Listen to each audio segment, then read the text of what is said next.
Well, top of the morning to ya. I'm Liam the Leprechaun, and I've got a wee secret to share. ZJZDesigns.com has just unveiled their brand new St. Patrick's Day apparel. Featuring yours truly, of course. From cheeky tees to lucky prints, these designs are brimming with charm and plenty of gold. Whether you're heading to a parade or just feeling the Irish spirit, you look grand in these threads. So what are you waiting for? Skip the rainbow and head straight to ZJZDesigns.com. You'll find the pot of gold in your cart. No magic required. ZJZDesigns.com, where style is always in season. Welcome, everyone, to the All About Nothing podcast, kind of daily show. I am Barrett Gruber, host of the All About Nothing podcast with Zach King. Find me across all of social media at Barrett Gruber. With me is the host of the podcast Black, White, and Blue in the South with Dr. Jamil Brooks. It's Bill Kimler. Follow him across all social media at PoliticalBillSC. If you want to participate in the show, you can chat with us on YouTube, Twitch, or Facebook. Find links at the top of our webpage, theallaboutnothing.com. Please follow and subscribe wherever you are hearing us. Let's get started. Bill, how was your weekend? Oh, it was very nice. Very, very nice. Oh, that's good. Yeah. Did you do anything special or just... Well, we had off today. The company I work for recognizes MLK Day as a day of action. And so my day promptly started with a work conference call on my day off at 3:30 in the morning. So I'm a little tired, maybe a little punchy. Yeah, but, I imagine so. I work with a bunch of people from Israel, and that's like middle of their day, and that's when they had free time, so I had to join them. Yeah, my company also here in the States recognizes Martin Luther King Jr. Day, and so I did have the day off. I did get notifications and messages from my co-workers in India and such that were working, not understanding what it was that we were off for, but at least acknowledging that we were off. It's kind of like, and I'll just say it. Do you understand half the holidays they take off? I don't. To see, that's exactly what I was going to say. Half the number of holidays that my coworkers can take off during the year is like 26 or 27. And I understand some of the big ones, like I'm not going to name them and disrespect them, but there are a number of them. I don't know what a lot of them stand for, and but I know Holy. That's about it. Where they throw the colored dust at each other, and that's always a lot of fun. It's a fun celebration. Yeah. But I mean, in the company I work for, we have Israeli contingent, India contingent, U.S. contingent, and I think the sweet spot would be is if I was an Indian Jew living in the United States. I'd be off 75% of the year. It'd be wonderful. Yeah, that'd be good. That wouldn't be bad. I got to talk a little finances with you. As you know, I am the only nothinger out there. I do the paid Patreon. There's at least two more. Yeah. Okay, but then I noticed my monthly charge skyrocketed to $10,000 a month for a Zach King retirement fund. The hell is that about? Don't give that one too much attention. Used to be $1. Now it's 10,000. What happened? And I'm still not getting any exclusive rights to anything that you produce. So you do. They're all out there for you specifically. Any kind of daily shows. All the episodes of my feed are just mine. Yeah, pretty much. A lot of them. No, I was just going to say that no, President Trump did not acknowledge, to my knowledge, he did not acknowledge, because every year on this Monday, what is it, the third Monday of January, where we celebrate the observance of Martin Luther King Jr.'s birth, the president usually releases a proclamation in recognition of Martin Luther King Jr., Dr. Martin Luther King Jr. And I don't think this is the first time he's done this. He has. Does anybody notice anymore, though? I mean, who notices? Well, I wasn't paying attention to see if he said something about today. My whole feed was full of Republicans using the same single quote, the content of their character. It's not the color of their skin, but the content of their character. That's the one quote that Republicans and conservatives hang their hat on because they feel like it justifies their anti-DEI, getting rid of African American history stance. Yeah. It's like clockwork. Alan Wilson posted that quote. I predicted it. He posted that quote today. They all do. I'm just dumbfounded. I mean, we've had how long has the MLK observance been a federally recognized holiday that ultimately Donald Trump comes along and just completely kicks out the norm, just defies normality and says, what would you expect? I mean, you saw his Christmas message, Merry Christmas, except to all of you leftist haters and losers, right? Right. Do you want an MLK proclamation like that too? I mean, right. I think we're better off without it. Kinda, because I think even some in the MAGA sphere, they still see, they at least acknowledge Martin Luther King Jr. as being a significant figure in the march for civil rights and trying to progress the country. Even if they don't like some of it, they at least acknowledge it. But then when Donald Trump doesn't, it kind of gives them an excuse to not as well. But I don't know. This was one of the first federal holidays that we've had where there is no free entry into national parks, because I think MLK Jr. Day was one of the ones that the president declared that this would not be a free entry into the park day, any of the parks. So I don't know. We continue to backslide further and further into this apocalyptic sort of scenario where it was acknowledged today that protesters in Minneapolis are now beginning to carry firearms in the protests. And it's like how upset they are about people exercising their First Amendment rights. This is everything the lawmakers have been fighting for: open carry, no permits, have as many guns as you want. So now they're using it, and now they're like, this is not good. It's like, well, you can't have it both ways. Can't have it. I think they can. They want to have their cake and eat it too.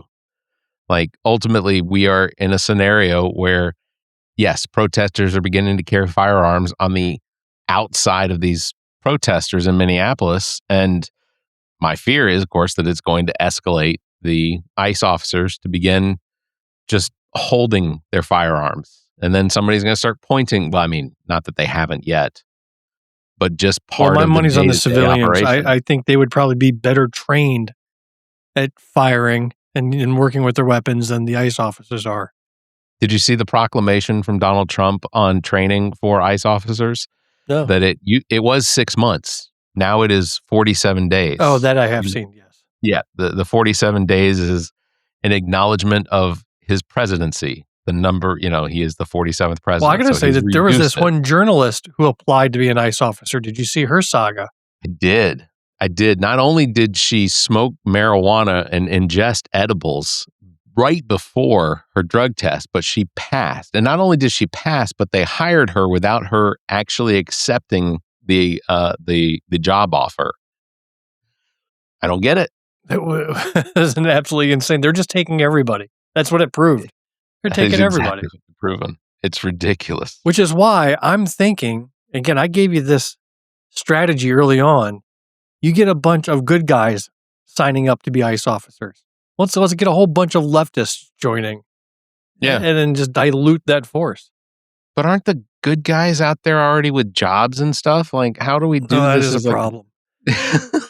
Like, I don't know anyone that is an ICE officer, but I'm going to generalize and probably profile some of them. I'm guessing they weren't working a 9-to-5, 40-hour a week job before they signed up for ICE. Visits to the methadone Jan Sixers clinic. had to have somewhere to go. I mean, right. Well, they could have been employed elsewhere. The visits to the methadone clinics probably, as few methadone clinics, I guess, as there are now. The likelihood is they had some time available. Not to insult anybody, but the ICE does tend to scrape the bottom of the barrel when it comes to their representation. As well, I'm still just dumbfounded by watching Kristi Noem in front of cameras, whether she goes on Meet the Press or any of the other news circuits. She does not seem to have the ability to answer a question with any sort of intelligence. She's not, she deflects and she obfuscates as much as she possibly can to get away from answering any of these questions. I don't get it. Like, how is that acceptable? And it does seem like some of the journalists do tend to try and hold her in check, but not successfully. You know, if she were to come on the show and not answer questions, I wouldn't just move on to the next question. I think I'd pull the George Stephanopoulos and just say, all right, we're done. Thank you very much for your time. So on a related note with Kristi Noem, on our last episode that we recorded to be released hopefully Wednesday morning, we talked a little bit about Polymarket. Have you had a chance to explore that a bit? I have not. So it's a place where you can go and place bets on political stuff and basically on anything, sports as well, and a whole bunch of other things. But one of the bets was who will be the first of Trump's administration to leave. And there were, a ranking of all the names that you and I have come to know and love. Kristi Noem was number 2. She was ranked second most likely. Who would you put as the first most likely to leave, whether it was voluntarily or booted out, didn't specify how, but who's going to be the first to depart that inner circle? And we're just talking about the inner circle being like the cabinet. Mm-hmm. I would have to say Pete Hegseth would have to be at the top. No. But who is at the name top? did start with a P. Oh, it did. P. Jerome Powell? No, he's not really, that's not a cabinet position. First name starts with a P. P. First name starts with a P. I don't know. Pam Bondi. Oh, Bondi. Really? Was listed as no shoot. According to the betting markets now, the people have their money on Pam Bondi. Now, it wasn't a runaway number 1. It was a close to number 2 with Kristi Noem. And that was as of Sunday. Things could have changed today, as markets tend to change. But people are putting their money on Pam Bondi to be the first to go because of the way she handled the Epstein files and that whole bumbling of that process. I assume you know how old Pam Bondi is, right? If you don't, she's like only in her 30s. I mean, she's a young lady. She's 60. No, Pam she's Bondi. not. I swear to you, she is 60 years old. Very impressive. I would not have guessed that she was 60. She has what a lot of the internet calls that Mar-a-Lago makeover, which is the same thing. I would do a quick fact check on that. Do a fact check. I'll check that. Let's see. How old is Pam Bondi? Pam Bondi is 60 years old, born November 17th, 1965. And just to show you that I'm speaking the truth, and this is exactly what it says. I'll if I can. I mean, I can't say I've stared at her deeply to look at her face and look for any sign. Just in glancing, scrolling through the pages, she don't look like no 60. She does not look 60. I don't. You're right though. She looks like she's someone that could be in her mid 40s. To upper 30s. Yeah, 40s, maybe 40s. Yeah. But she has what they call the Mar-a-Lago makeover. Then how old is Pete Hegseth? Oh, Pete Hegseth's got to be like 47. Let's see. Pete Hegseth. See, I would have put him as older than Pam Bondi. I would have too, except this is going to be another shocker or not. Maybe this is just normal when it comes to, who it is that Donald Trump picks to be in his cabinet. The man is 45 years old. Good Lord. 45 years old. Okay. All right. Well, no, Marco a hard Rubio. one. Without looking yet. Cash Patel. Okay. That's the hard one. I can't tell his age. I got to put him as maybe early 40s. I want to say he's in his mid to upper 30s. So we're going to do like within the 5-year range. So I'm saying 40 to 45. You're going 35 to 40. Yeah, I'm not looking at the screen yet. I am gonna pull the screen up at the same time as you and I will see it at the exact same time. 45. You were right. I am. You were right. All right. You were right. All right, we're going to do one more. I got another one. All right. Linda McMahon, without looking that up. I'm going to say she is 66. Oh, no. She's at least 104. That's my guess. Okay. Once again, I'm not looking at the answer. I'm going to pull it up. She's old as dirt. How old did you say she was? 104. 104. Well, I mean, if we're playing by Price is Right rules, I think I win this one. But let's see. She is 77. You were I was closer. What did I say? 66? I think I was closer. 104, 66. I don't know. Has a lot been, I mean, I guess, you can't say that a lot hasn't been damaged under Linda McMahon's tenure as the Secretary of Education. I don't know. He filled the cabinet with a bunch of people that he knew would just say yes to him. Preference. I think she's commenting on Pam Bondi, saying that the deal she made with the devil included a youthful spell. So probably, but Linda McMahon clearly has not taken the Mar-a-Lago makeover, or if she did it decades ago. So this is the result. Yeah, Linda McMahon is closer in age to Pam Bondi than I am to Pam Bondi. Ooh, burn. 17 years, and it's, that may not be right. 14 years. So I'm closer to Pam Bondi than Linda McMahon. But when you said that, I thought you were going to say Linda McCartney. I was like, that's not fair. She's been dead for a little while. That's not fair. I don't know. Are you going to get out to? I think I saw pictures. There were pictures of the Greenwood ICE protest this weekend. Did I see that right? There was a Greenwood Enough is Enough protest. Drew about 40 people on a cold Saturday, which is pretty good. There was a MAGA guy that showed up with his video camera that went live, and he was trying to be an older guy too, but he was trying to be the gotcha type of interviewer. And he went live, and he was just spewing hatred. I mean, he was calling Somalis animals. That's not human. Like, he was practically Nazi marching up and down the street. Is there a large Somali population in Greenwood? No, zero. Okay, so absolutely no relevance in that situation. Nope. He was saying that Good deserved it.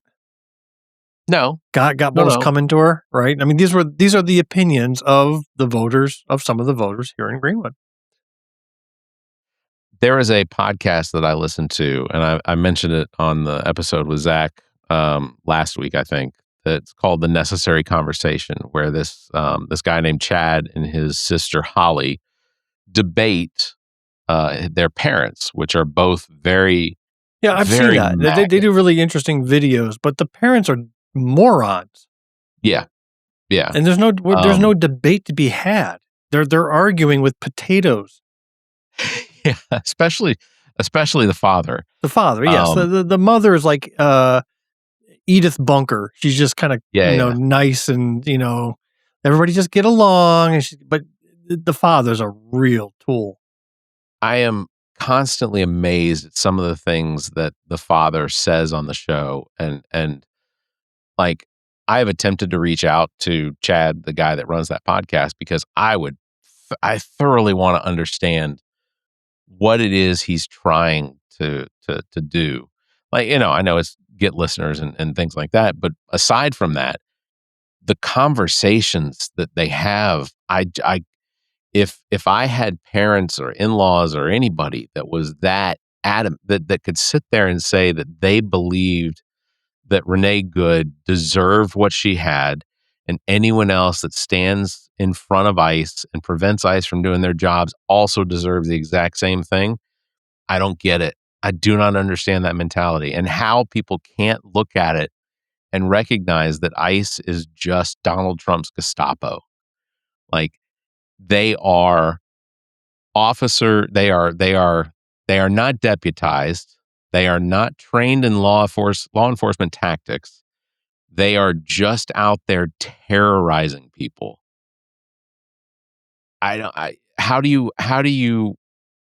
on a podcast where there's potentially thousands and thousands of people listening, because I have to set the bar really low just so that, makes me feel better. But there are thousands of people out there that are listening to this show and hearing someone who is potentially of, an age where education had value and not recognizing that what is going on is harmful to what will be the history of this country. Like, what are people going to look back 100 years from now? Well, I guess depending on which direction it goes. But 100 years from now, what are people going to look back and see the Donald Trump second term presidency as? I don't think they can look at it. Whatever you do, you're not going to read it from American history books. Probably not. You're going to have to go to Europe and get some of their historians and read what they had to write, because it's going to be whitewashed out of our history. That is disappointing. And I know you're right. I absolutely know you are correct, is that this is something that will not make the history books 100 years from now, especially if it's PragerU writing them or, whatever. It'll be written about as the glorious age of American exceptionalism. That's what this will be called. Man, I really hope that's not the case. That would be crazy. Also want to mention that it has been 31 days since the Epstein files were supposed to be released. Oh, I thought it was 31 days since you lost the bet and have your beard dyed blue. We're getting way off that guess. I check Zach every single week and tell him, we are 20 days as of today. I think we're 19 days or 20 days away from the cutoff period where he will not have the ability to do anything to this beard. But ultimately, I'm ready for it to be gone. Like, I'm at the point now where I wake up in the morning and it looks like I have been mauled by a kitten or something like that. Like, it's all over. Like, I don't. You look like your head's upside down. Oh, really? It's like you got a full head of hair. Yeah. On the bottom. Not even that. I'll give it. Look, I cannot do anything. You look better there. Yeah. I mean, you got a full head of hair. You're gifted with that. It is. I am so annoyed at my hair. I want to go and get like a haircut. But see, look, even I put on a hat and it's sticking out all over. I'm so I want to go staying on sports for a second. We'll get to Epstein. Are you watching the bowl game tonight? I will. National championship. It's on in the other room. I suspect I have not seen a single play yet because, of course, it started a little while ago, and we were here. But I suspect that Indiana is going to crush Miami. And if that isn't the case, and I'm wrong about that, then I don't understand anything about statistics. Didn't we expect Georgia to crush Miami? Yeah, potentially, yeah. So I'm thinking that's been Miami's story throughout this. So I don't know a thing about Indiana either. I mean, so good for them, and I they know came out of nowhere, right? And bless them for that. And I don't really have a dog in this fight. I'm an NFL guy, and my team was embarrassed out of the wild cards. So my team shit the bed on game 4. See, they were more advanced. They went right for the draft picks right from the start. Right. Good for them. That's right. Yeah. Well, unfortunately, they screwed themselves up by tying the Panthers and the Bucks in the record. So what I can't believe is that Sean McVay with the Bills was let go. Right. Did I have that name right? That was Sean McVay as their coach, right? Yeah. Holy cow. You know how many teams would die to have the records that the Bills have maintained for the last 8 years? If you were going to let anyone go, normally you can say that a team lost because it was a team effort. The team didn't, after yesterday's, the Bills game, was it yesterday or was it Saturday? I can't remember. Saturday. Now. I can't really say that Josh Allen is deserving another MVP. Like, I know that some of the indication was that he was looking at another MVP this year, but after Saturday's game, no, he didn't look like him.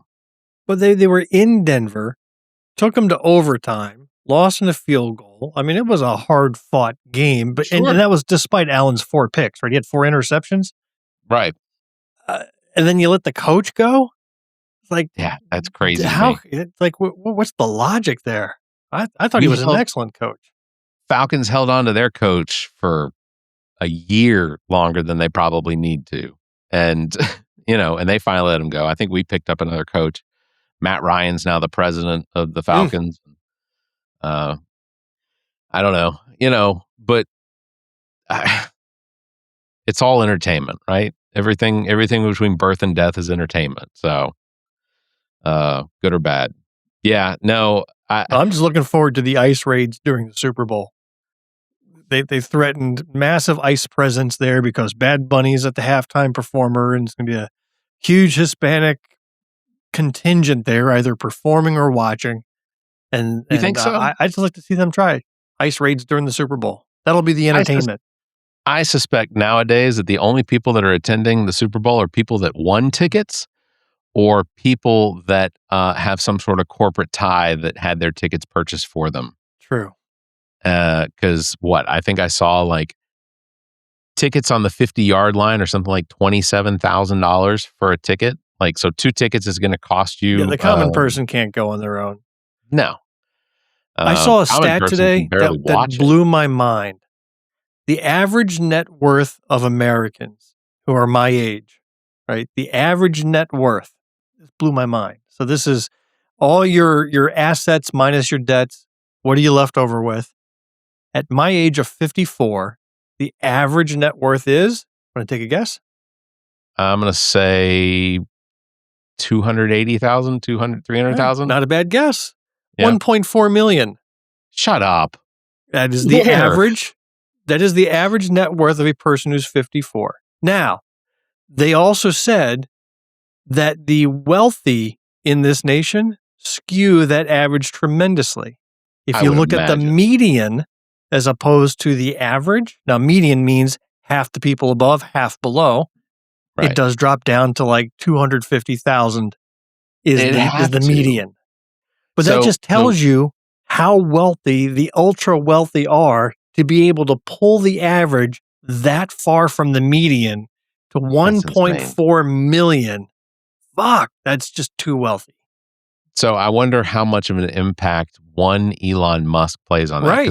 Because he's what, $300 and something billion or $400 billion? I thought he was $500 billion at this point, whatever it is. But yeah, I would put him around my same age range, right? Between 50 and 60. Yeah, yeah, something like that. 45 and 60. Fact check. Yeah, but how old's Elon Musk? I'm gonna say Elon Musk over under 50. I think he's under 50. I thought he was over 50, but all right, same thing. Not gonna look at it. I'm just gonna because I want to see. I'm gonna say he's under 50. I think that he's under 50 only because even at whatever age he is, he still acts more immature, I think, than someone. All right, so here we go. You said over 50? Yeah, immaturity has nothing to do with your physical age. Just look at old Trumpy tantrum. Sure.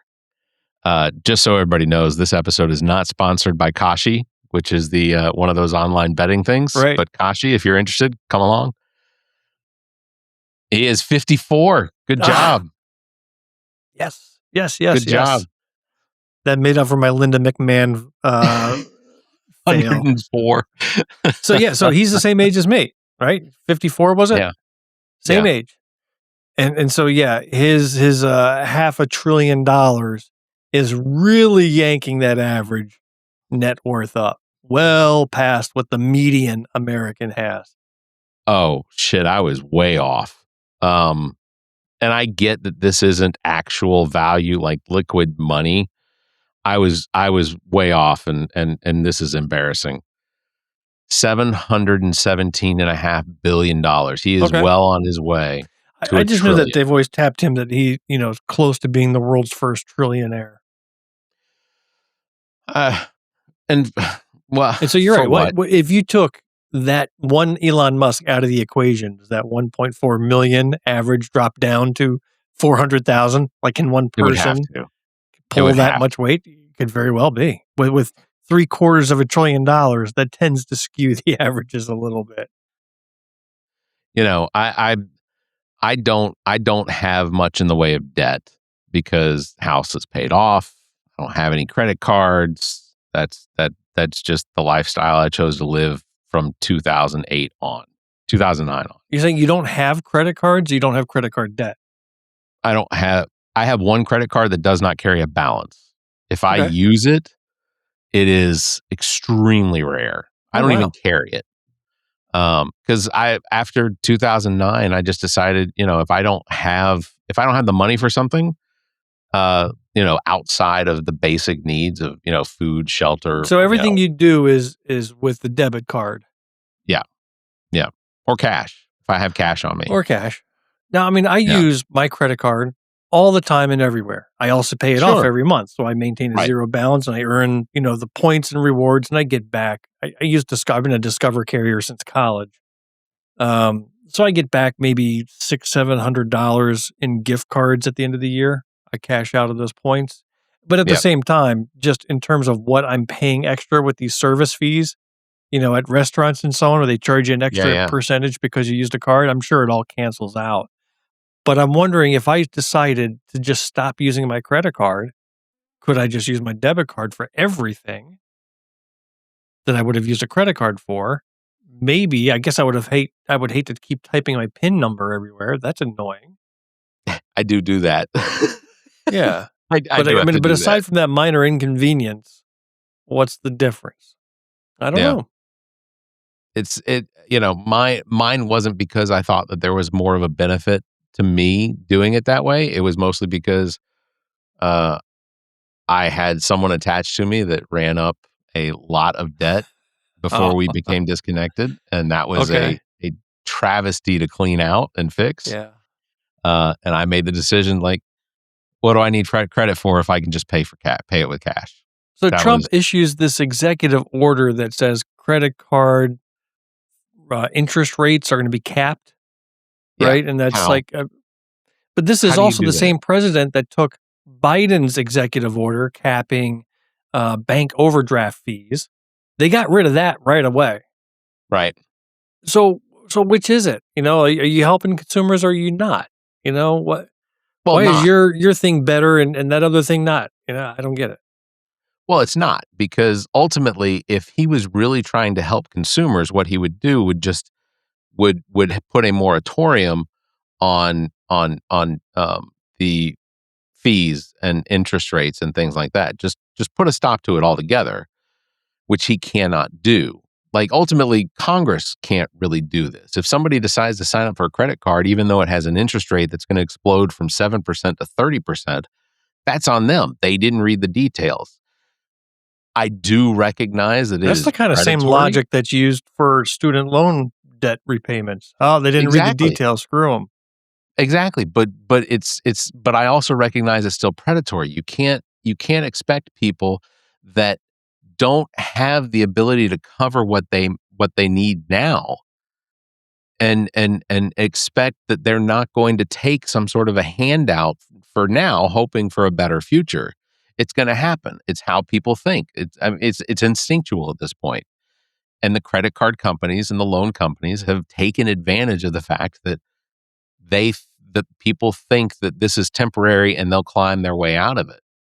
He doesn't care. That's exactly what it was for me out of college. I mean, I had the Discover card as a junior or senior in college, and I didn't use it a lot, but, car busted and I needed to drop a couple $100 on it here and a couple items like that. I found myself in a position where I was just paying the minimums, right? Whatever I had to pay just that month to get to the next month, still maintaining a balance, still accruing interest, but I was making my minimum monthly. But it at least got me through those first initial years of shit jobs and whatever it is that you're doing right out of college. Yeah. And, now it's more of a convenience than a necessity. Yeah. And I don't blame anyone that got themselves into that debt. I mean, especially straight out of college, or the crisis that we're all sort of experiencing now, which is wages are not increasing with the cost of inflation. And I know people are like, oh, well, inflation's down. No, inflation isn't down. No, inflation's been fixed. Inflation's gone. Didn't you get the memo? There's no more inflation. I did in fact see where Trump said that he did fix inflation, but inflation still exists. Inflation is a historical number. It's not this second number. You can't, if you can look at your grocery bill from 2 years ago and recognize that you're paying potentially 35 to 50% more in groceries now than you were, 2 years ago, that's inflation. That's the definition of inflation. So, yeah, I don't know. I'm constantly dumbfounded. I'm wondering what this march into Greenland is going to wind up costing us. I mean, other than respect, but we have unified Europe. Hey, NATO has never been stronger. They now all have a true common enemy. That they do. And it's the U.S., unfortunately. Apparently the narrative now is that we need Greenland for our own security. And I think the point that some people are missing is when he says national security, he isn't talking about the security from terrorism or the security from Russia or China. It is the mineral rights security. It's the security of having we got all the mineral rights we needed out of Ukraine. Didn't Trump get there was a deal on the Zelensky table to sign some sort of mineral rights agreement there, and we should be living off of that now? We were supposed to be giving them weapons in exchange for mineral rights. And I want to say that all fell through because Putin got in Trump's ear and the deal went backwards. So, I thought the deal was actually signed, but you're right. I mean, I don't remember where it went. Research for the next show. Yeah, I don't think we only live check ages on this show. That's right. I don't think we're actually allowed to mine during actual live battle. So Exxon and yeah, exactly. They're not going to put their equipment at risk. That's just insane. So, well, Bill, I hope if you get out tonight, by the way, there's some GO4 serious severe magnetic solar flare that apparently is hitting the Earth today and tomorrow. And the northern lights will be experienced as far south, they said, as South Florida, if you look to the north. So I don't think I've ever seen northern lights with my eyes. Now, I remember last year, maybe it was 2 years ago, I thought there was a storm that we were able to see from down here, and people were posting pictures of purple skies. Do you remember that? Yeah, that was in May of last year. And I think nobody could actually see it with their naked eye. It was only visible once you took photographs with your phone. Right. But ultimately tonight they're saying we should see a red hue in the northern, if you look towards the north. Okay. Now, if you're above like the line, Virginia, Kentucky, if you're above that line, you should see the ripples. So I want to see the real northern lights like up north. I wonder how my brain could possibly encapsulate the magnitude of that, the size and the scope of the sky shimmering that way. It's got to be mind-blowing. I mean, I've seen videos, and I can only imagine seeing it in person. Well, I promise you, when I move to Norway, you are welcome to visit. Oh, thanks, bud. And hang out until we see some northern lights. You're going to join the Norwegian army, protect the great country of Greenland? Yeah. They're always looking for 46-year-old, 47-year-old fat guys to throw on a uniform. It's the blue beard that will, Is that what it is? The blue beard. All right. I'll love you for it. Well, on that bombshell, we'll wrap it up.